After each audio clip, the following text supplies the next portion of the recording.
ایک نوجوان تھا، باغ کا مالک تھا، اور باغ کے بیچ میں اس نے فارم ہاؤس بنایا تھا۔ ایک روز وہ باغ میں پہنچا،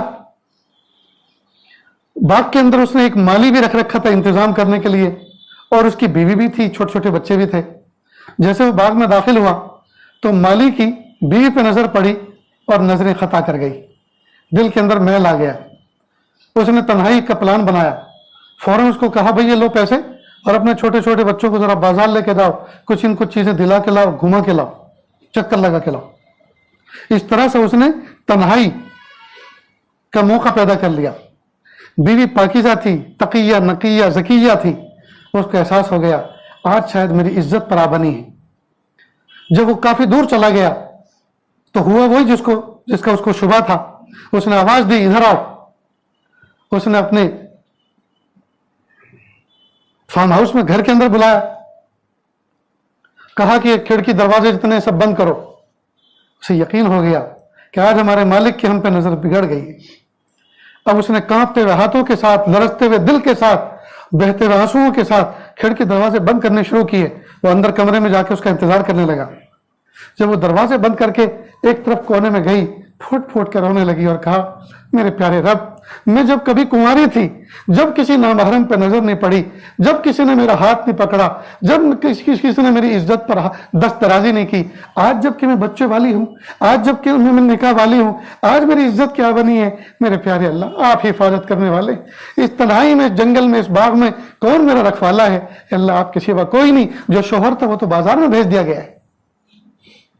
پھر اس نے اندر سے آواز دی کیا ہوا؟ کھڑکی دروازے بند ہوئے کہ نہیں ہوئے؟ اس نے کہا جناب سب میں نے بند کر دیے، ایک کھڑکی مجھ سے بند نہیں ہو رہی۔ اب وہ سینہ تان کے آیا کہ تو اتنی کمزور ہے، کون سی کھڑکی تجھ سے بند نہیں ہو رہی؟ اس نے کہا مخلوق جس سے دیکھتی ہے وہ ساری کھڑکی اور دروازے تو میں نے بند کر دیے، لیکن خالق جس دروازے سے اور کھڑکی سے دیکھ رہا ہے وہ مجھ سے بند نہیں ہو رہی۔ بس یہ کہنا تھا کہ وہ فوراً اس کی چیخ نکلی اور قدموں میں گر گیا اور کہا مجھے معاف کر دیجیے، مجھے معاف کر دیجیے، مجھے پتہ نہیں تھا کہ اللہ نے آپ کو ایسا تقوی والا دل عطا فرمایا ہے۔ شیطان میں ہوں، شیطانیت میرے اندر ہے، تم تقیہ، نقیہ، زکیہ ہو، پلیز اللہ کے لیے مجھے معاف کر دے۔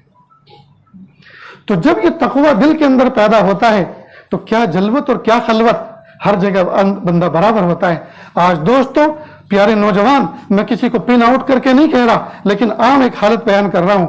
آج ہم لوگ جلوت کے پارسا اور خلوت کے پاپی بنے ہوئے، مخلوق کے سامنے بزرگ بنے ہوتے ہیں اور تنہائیوں میں شیطان کو شرما دینے والے کاموں کا ارتکاب کرتے ہیں۔ یاد رکھنا، سفید سفید کپڑے پہن کر مخلوق کو دھوکہ دے سکتے ہیں، خالق کو کبھی دھوکہ نہیں دے سکتے،